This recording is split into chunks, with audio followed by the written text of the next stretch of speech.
తెలంగాణ జాగృతి United పూలే front మన యొక్క ఉద్యమాల ఒత్తిడితోని ఇవాళ అసెంబ్లీలో 2 బిల్లులు పాస్ అయినాయి. సావిత్రిబాయి పూలే గారి జయంతిని అఫీషియల్ గా ఉమెన్స్ టీచర్స్ డేగా ప్రకటించారు.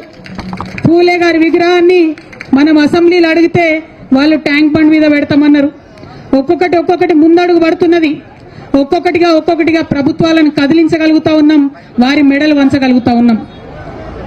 ఇప్పుడు చాలా బలీయమైనటువంటి ఆకాంక్ష మనందరికీ ఏందది?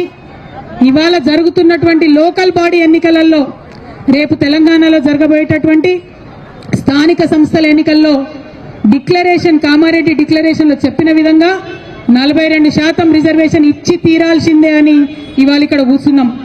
42% రిజర్వేషన్ కోసం 72 గంటల నిరంతర నిరాహార దీక్ష కోసం ఇవాళ ఇక్కడ కూర్చున్నాం. ఇది రాజకీయ పోరాటం కాదు, ఇది ఆత్మగౌరవ పోరాటం. బీసీల ఆత్మగౌరవం కోసం జరుగుతున్నటువంటి పోరాటం, గాంధీ గారు చూపించినటువంటి మార్గంలో మనం చేస్తున్నటువంటి పోరాటం. గాంధీ గారు ఏం చెప్పారు మనకు? నీకేదన్నా అంశం సాధించాలంటే, ఎవరి ఆకాంక్షలన్నా ముందుకు తీసుకొని వెళ్ళాలంటే హింస వైపు వెళ్ళొద్దు, మనల్ని మనమే కష్టపెట్టుకోవాలి. అందుకే ఇవాళ మేము ఉక్కు